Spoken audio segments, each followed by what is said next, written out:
Bon, ça va ou quoi? Deuxième fois de la journée qu'on se voit, si tout se passe bien, passe-moi le mic que je représente un peu. Vous avez la ref? Peut-être pas, ça m'étonnerait. Bon 30 albums en 30 jours, épisode 9, let's go, let's go. Là, bam, bam, bam, on enchaîne, 2 vidéos un jour, voilà, on est comme ça, nous. Bon, voilà, du coup, j'espère que vous serez compréhensible, elle durera sûrement moins longtemps cette vidéo parce que j'ai pas eu autant de temps que les autres pour la préparer. J'ai oublié de respirer depuis au moins 1 minute. Faudrait que je fasse du yoga parce que j'ai pas assez conscience de ma respiration et on prend conscience de sa respiration. On prend conscience de la planète Terre. On met les pieds bien ancrés au sol. Tu sens cette planète qui te parle? Non, moi je sens juste le voisin en dessous là qui doit péter un câble. C'est parti pour Isha, la vie augmente.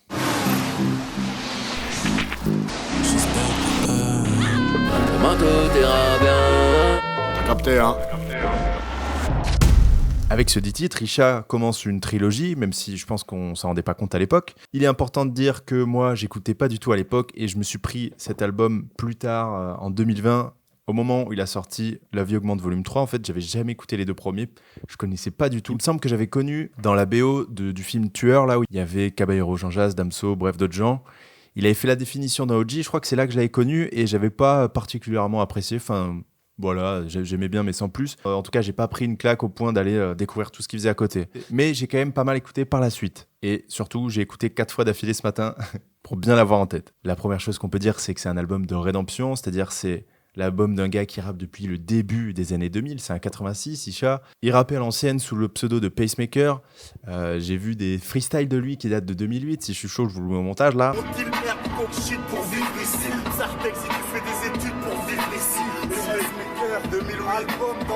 Ça fait longtemps qu'il devrait être sorti, mais quand il va sortir, ça va faire mal. Vas-y. C'est en 2016 avec un titre que j'ai écouté ce matin, que j'avais jamais entendu, qui s'appelle, je l'ai noté, Passage à niveau, qui revient et qui annonce son retour. Ça faisait des années et des années que personne l'avait entendu, et le morceau déboîte. Franchement, je l'ai écouté ce matin, c'était un putain de retour. Si j'avais écouté ça à l'époque, je pense que je me serais dit, ok, toi je vais te suivre, c'est sûr et certain. Malheureusement, il n'en fut rien. Mais en tout cas, voilà, il annonce son retour et c'est, je crois sur printemps de l'année 2017 qu'il revient avec La vie augmente volume 1. Donc voilà.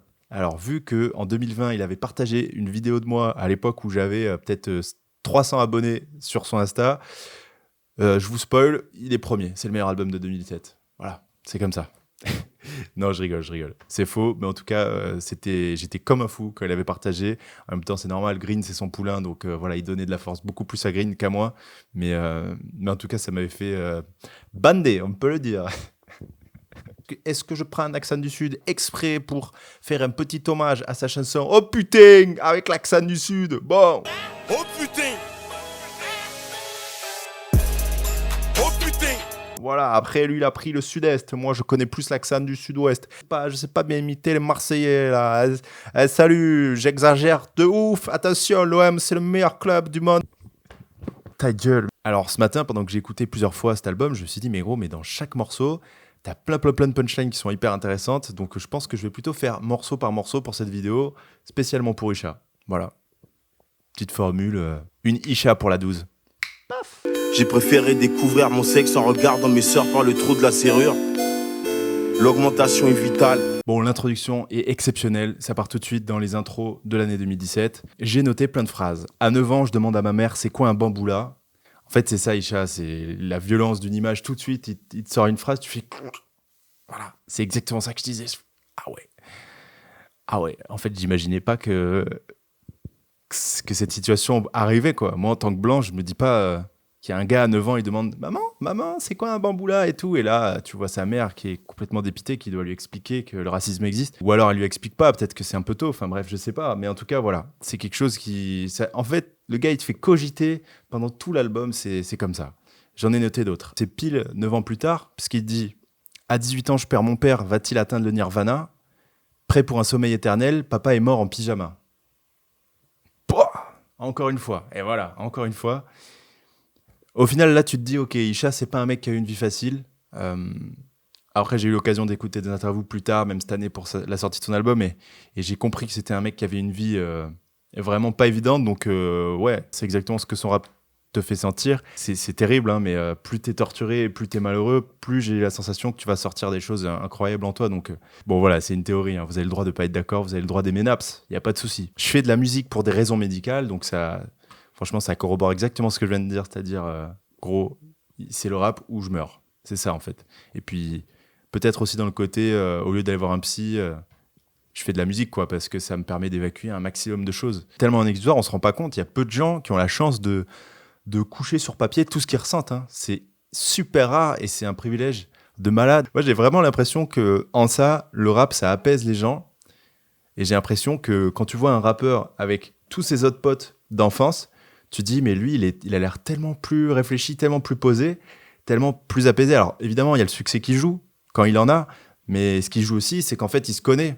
Et il se ment pas à lui-même parce que ça fait des années et des années et des années qu'il écrit. Et en fait, c'est sûr et certain que c'est thérapeutique. J'ai déjà réfléchi au fait de est-ce que moi, ça m'aidait aussi. Mais moi, je pense que vu que j'écris sur d'autres, ça m'aide pas autant que les rappeurs. Mais bon. L'augmentation est vitale. Et l'augmentation est vitale. L'augmentation est vitale. L'augmentation est vitale, putain. Pour moi, pour toi, l'augmentation, elle est vitale, mon frère. Voilà, pour l'instant, je suis SDF. Dans 10 ans, villa sur la côte. C'est comme ça, l'augmentation est vitale. J'adore Yippia, le son qu'il y a juste après, là. Je trouve qu'il est hyper... T'as envie de faire ça, là, quand tu l'écoutes, là. Y'a des nouveaux négros qui signent, mais ce qu'ils savent pas encore, je suis le renouveau des nouveaux négros qui signent. Il est bien piquant, ce morceau. À un moment, il dit « Ils sont tellement flingués, des fois, je pense qu'ils exagèrent. » Et j'imagine bien que s'il a commencé à rapper au début des années 2000, c'était sûrement beaucoup plus sur du boom bap, sachant que lui, il s'est buté à New York, il le répète tout le temps. Donc je pense que son absence, ça lui a permis aussi de s'adapter. Et il me semble, je connais pas bien sa carrière d'avant, mais il me semble que voilà, c'est la première fois qu'il arrive sur de la trappe et il fait sa mise à jour, tu vois. Ils sont dans les locaux, occupés à Big Grave. C'est ce rappel baroud, fil carabine. Je sais vous prendre au trip par mes textes, je sais aussi le faire par mon flow sur cette putain de prod qui tabasse, ok ? Voilà, c'est ça qu'il veut dire avec Hippie pour moi. Alors, on enchaîne avec « Oh putain », une idée de mec qui a trop fumé. C'est obligé, genre, je vois pas comment il a pu penser à cette chanson autrement.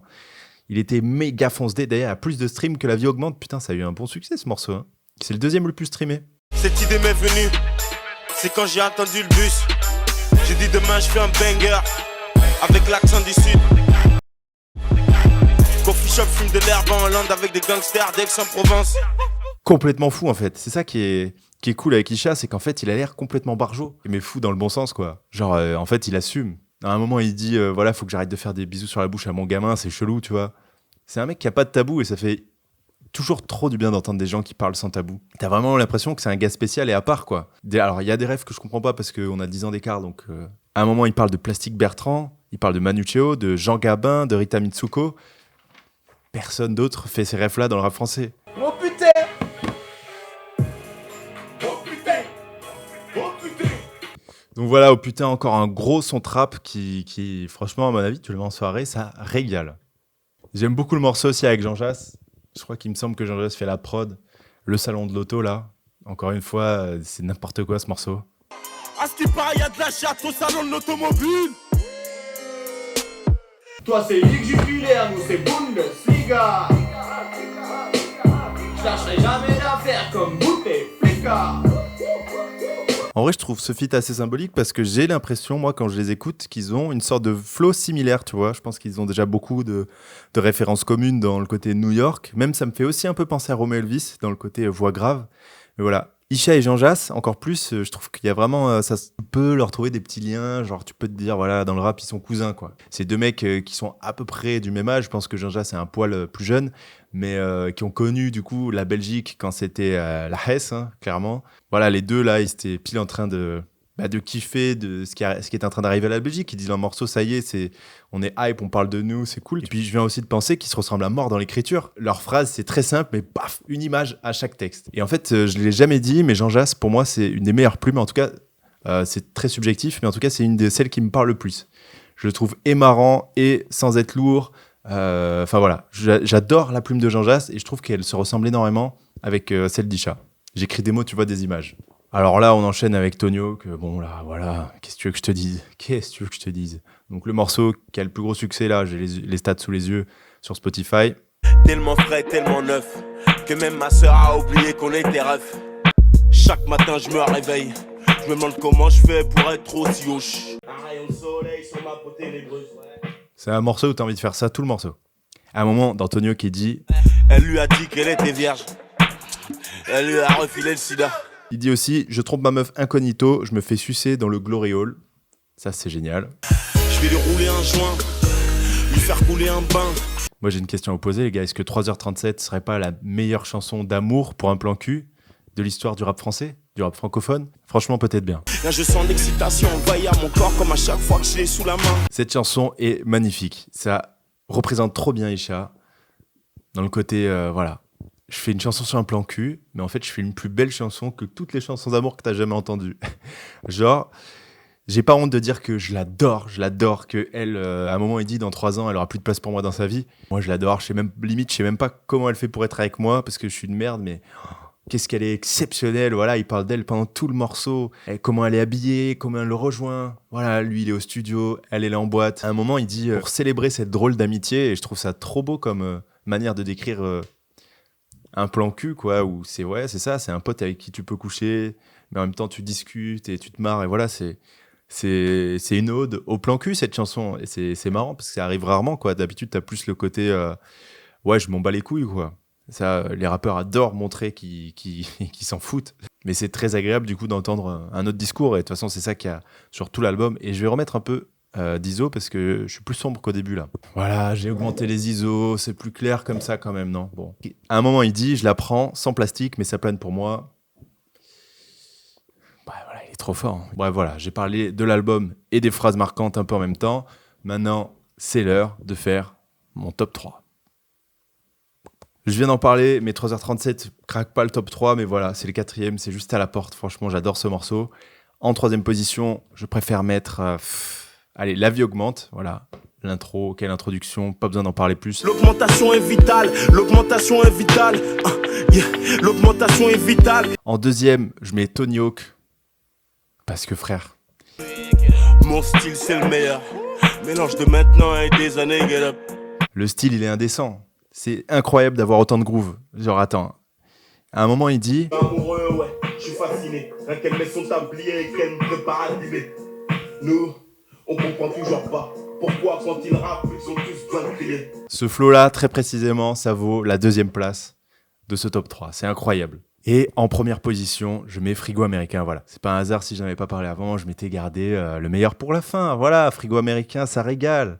Frigo Américain, encore une chanson qui représente parfaitement Isha. Ses poignets étaient fermes comme les fesses d'une sprinteuse professionnelle. Je viendrai te voir quand j'ai sommeil. C'est ça, Isha, c'est un mec qui fait de la réalité musique, de la réalité rap musique. C'est-à-dire, il te fait une chanson entière sur un objet qu'on a tous rêvé quand on était gamin, si on l'a pas eu, quoi. Le Frigo Américain, c'est bien plus qu'un objet, c'est le premier objet qui te montre que t'es pas de la même classe sociale que ton pote chez qui tu vas pour manger le goûter, là. Parce que toi, les glaçons, non, c'est pas, ça coule pas tout seul. Toi, t'as un seul vieux bac à glaçons, là, que tu mets dans tes verres de Ricard parce que ton père est alcoolique. Au bout de 3 verres, c'est fini, il faut attendre 1 heure pour en avoir d'autres. Voilà, donc c'est là que tu vois les différences sociales. C'est avec le Frigo Américain, et c'est bien trouvé parce que tout le monde veut ce putain de frigo. Tout le monde. C'est aussi une manière de dire qu'il aime pas trop les Américains, mais en même temps qu'ils sont trop forts. Voilà, il est conscient, il se fait avoir par les Américains, par cet entertainment. C'est un bousier de New York, je l'ai déjà dit peut-être 7 fois dans la vidéo. Donc... Ouais, le frigo américain, ils sont trop forts, ces putains d'Américains. Fan des Américains, tout à mon avis en détestant un peu la mentale et le système qu'il y a là-bas, tu vois. À mon avis, c'est ça. Il fait plusieurs refs. À un moment, il dit « Mama, we made it, ice, ice, baby » pour justement parler des glaçons. C'est génial de dire ça. À un moment, il dit carrément, genre, si ma meuf, elle veut me quitter, vas-y, elle peut prendre les gosses, il n'y a pas de souci, elle peut prendre même mes boules.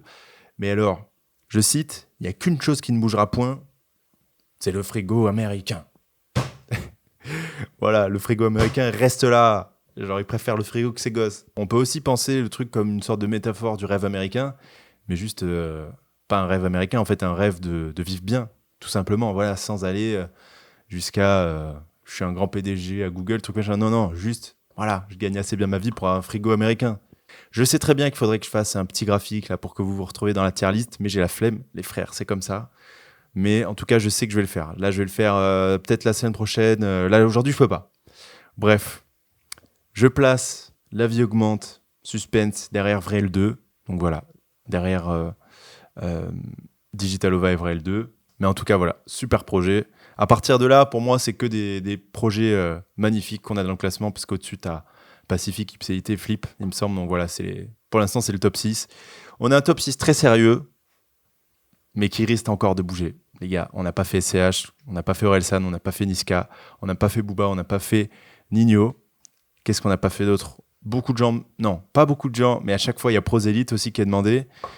Prosélite, j'ai jamais écouté, je serais chaud de le faire. Un autre album que j'ai jamais écouté, ça serait La Vraie Vie de Big Flo et Oli. Je serais trop chaud de faire peut-être une sorte de première écoute ou quelque chose comme ça. En tout cas, en fait, Big Flo et Oli, c'est pile le moment où j'ai arrêté de les écouter, 2017, parce qu'avant, j'écoutais beaucoup. Donc voilà, je serais curieux de me remettre un peu dans Big Flo et Oli. Et voilà, en tout cas, il y a encore largement de quoi faire. On va se régaler. Bisous, à demain. J'espère que vous êtes prêts pour la vidéo de demain. Ciao, ciao.